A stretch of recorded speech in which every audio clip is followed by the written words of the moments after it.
আমাকে মারার প্ল্যান করছে নাকি? পুরুলিয়ার সভামঞ্চ থেকে আশঙ্কা প্রকাশ করলেন মমতা ব্যানার্জি। শনিবার দেশের স্বরাষ্ট্রমন্ত্রী অমিত শাহ বাংলায় এসে তৃণমূল নেত্রীর আঘাত এবং ব্যান্ডেজ বিষয়ে কটাক্ষ করেছিলেন। আর সেই বিষয় নিয়ে তীব্র ক্ষোভ উগড়ে দিতে দেখা যায় তৃণমূল সুপ্রিমোকে। এদিন রাজ্য সরকারের উন্নয়ন কর্মকাণ্ড নিয়ে বলেন, তারপরেই বিজেপি সরকার ও দেশের স্বরাষ্ট্রমন্ত্রীর নাম না করে তীব্র আক্রমণ করেন মমতা। আর ওই মন্তব্য ঘিরে রাজনৈতিক মহলে নতুন করে জোর চর্চা শুরু হয়েছে। নাম না করে দেশের স্বরাষ্ট্রমন্ত্রী অমিত শাহকে নিশানা করে মমতা ব্যানার্জি তার সাম্প্রতিক মন্তব্যের কড়া জবাব দেন। শনিবার বাংলায় এসে অমিত শাহ তৃণমূল কংগ্রেসের বিরুদ্ধে একাধিক অভিযোগ তুলে ধরেন এবং সেটিকে জনতার চার্জশিট বলে দাবি করেন। একই সঙ্গে তিনি মুখ্যমন্ত্রীর আঘাত পাওয়া এবং ব্যান্ডেজ বাঁধা প্রসঙ্গ তুলে কটাক্ষ করেন। তার অভিযোগ ছিল, ভোটের সময় মমতা ব্যানার্জি বারবার ভিকটিম কার্ড খেলেন, কখনো পায়ে চোট, কখনো মাথায় ব্যান্ডেজ, আবার কখনো অসুস্থতার ভান করে জনসমর্থন আদায়ের চেষ্টা করেন। আর এই মন্তব্যের পরিপ্রেক্ষিতেই রবিবার পুরুলিয়ার সভা থেকে তীব্র প্রতিক্রিয়া জানান মুখ্যমন্ত্রী। তিনি বলছে আমি নাকি ভোটের সময় ব্যান্ডেজ নিয়ে ঘুরে বেড়াই। ওরে অপদার্থ, আমি মৃত্যুর মুখ থেকে বারবার ফিরে এসেছি। নিজের শারীরিক আঘাতের প্রসঙ্গ তুলে তিনি দাবি করেন, অতীতে তাকে পরিকল্পিতভাবে আঘাত করা হয়েছিল। বিশেষ করে ২১-এর বিধানসভা নির্বাচনের সময় তার পায়ে চোট পাওয়ার ঘটনা উল্লেখ করে তিনি বলেন, সেই সময়ও তিনি হুইল চেয়ারে বসে প্রচার চালিয়েছিলেন। কি বলছেন মমতা ব্যানার্জি, শুনবো। বলেছে আমি নাকি ব্যান্ডেজ নিয়ে ঘুরে বেড়াই, ওরে অপদার্থ। আমি তো মৃত্যুর মুখ থেকে অনেকবার লড়াই করতে করতে বেরিয়ে এসেছি। যাও না, ডাক্তারের রিপোর্টগুলো নাও না হসপিটালে গিয়ে। লজ্জা করে না? আমার উপর যে অত্যাচার হয়েছে তোমরা জানো না? এবং তোমরা আগেরবার নির্বাচনে ইচ্ছা করে আমার পায়ে চোট করে দিয়েছিলে। আমি প্লাস্টার করেও পায়ে হুইল চেয়ারে ঘুরে বেরিয়েছিলাম। তার কারণ আমার মনে জোর ছিল আমাকে মানুষের কাছে যেতে হবে। আবার কি মারবার প্ল্যান করছে নাকি? এসব কথা বলার মানে কি? কেউ কারো করবার আগে কোনো পরিকল্পনা করে। কি পরিকল্পনা করছো নাকি কিছু? জানেন তো, যে ভুল করে না সে কিছু ভুল রেখে যায়। ওনার কথাই প্রমাণ হয়ে যাচ্ছে যে উনি কোনো পরিকল্পনা করছেন, আরো কিছু চক্রান্ত করছে। কিন্তু জেনে রাখবেন, রাখে কৃষ্ণ মারে কে, আর ধর্মের কল বাতাসে নড়ে। এটা মাথায় রাখবেন। দেশটাকে বিক্রি করে দিয়েছে গ্যাস বেলুন। ইলেকশন হলে মিথ্যে কথা বলে, আজকে গ্যাস পাওয়া যাচ্ছে না। গ্যাসের দাম বেড়ে 400 থেকে 1100, ডবল সিলিন্ডার 2100, সব জিনিসের দাম বাড়িয়ে দিয়েছে। দেশটাকে বিক্রি করে দিয়েছে। সংবিধানকে মানে না, গণতন্ত্রকে মানে না। ইলেকশনের আগে এসআইআর করে মানুষের 1 কোটি 20 লক্ষ ভোটকে বাদ দিয়েছে। আমি রাস্তা থেকে সুপ্রিম কোর্ট পর্যন্ত আপনাদের জন্য লড়াই করেছি। যার নাম বাদ গেছে আমি বলে যাবো এখানে, সেই সব জায়গায় ক্যাম্প করবে পার্টি থেকে।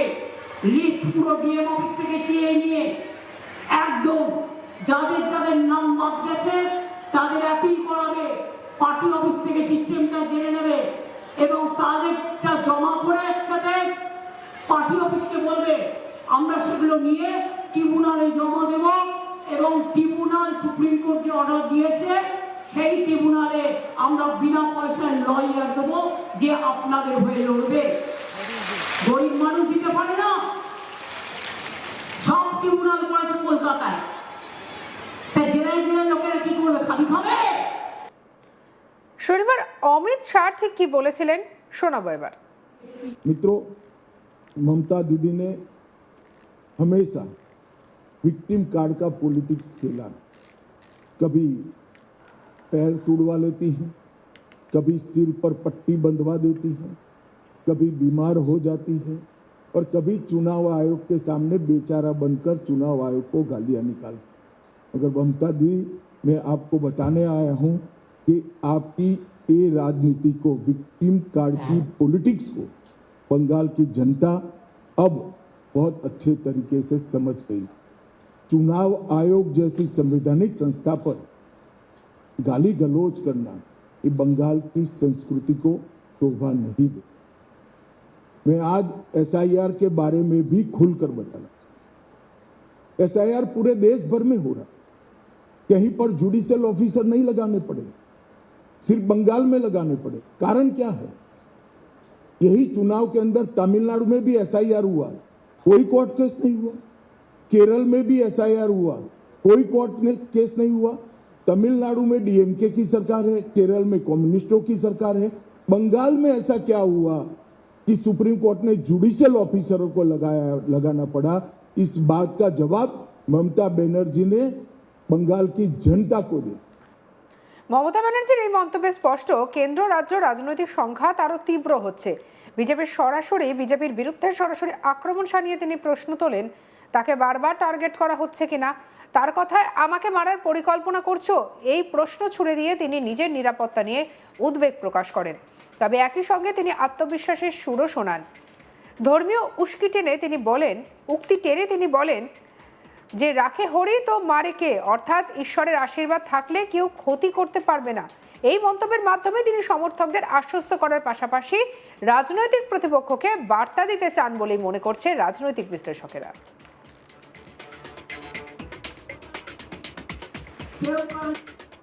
করবার আগে কোনো পরিকল্পনা করে, পরিকল্পনা করছো নাকি কিছু? জানেন তো যে ভুল করে না সে কিছু ভুল রেখে যায়। বদলা দেবেন বলেছে আমি নাকি ব্যান্ডেজ নিয়ে ঘুরে বেড়াই, ওরে অপদার্থ। আমি তো মৃত্যুর মুখ থেকে অনেকবার লড়াই করতে করতে বেরিয়ে এসেছি। যাও না ডাক্তারের রিপোর্টগুলো নাও না হসপিটালে গিয়ে। লজ্জা করে না? আমার উপর যে অত্যাচার হয়েছে তোমরা জানো না? এবং তোমরা আগেরবার নির্বাচনে ইচ্ছা করে আমার পায়ে চোট করে দিয়েছিলে, আমি প্লাস্টার করেও পায়ে হুইল চেয়ারে ঘুরে বেরিয়েছিলাম। তার কারণ আমার মনে জোর ছিল আমাকে মানুষের কাছে যেতে হবে। আবার কি মারবার প্ল্যান করছে নাকি? এসব কথা বলার মানে কি? কেউ কারো করবার আগে কোনো পরিকল্পনা করে। পরিকল্পনা করছো নাকি কিছু? জানেন তো যে ভুল করে না সে কিছু ভুল রেখে যায়। ওনার কথাই প্রমাণ হয়ে যাচ্ছে যে উনি কোনো পরিকল্পনা করছেন, আরো কিছু চক্রান্ত করছে। কিন্তু জেনে রাখবেন, রাখে কৃষ্ণ মারে কে, আর ধর্মের কল বাতাসে নড়ে। এটা মাথায় রাখবেন। দেশটাকে বিক্রি করে দিয়েছে গ্যাস বেলুন। ইলেকশন হলে মিথ্যে কথা বলে, আজকে গ্যাস পাওয়া যাচ্ছে না, গ্যাসের দাম বেড়ে 400 থেকে 1100, ডবল সিলিন্ডার 2100। সঙ্গে রাখুন আজ তাক বাংলাকে অন্যান্য খবরের জন্য সাবস্ক্রাইব করতে ভুলবেন না।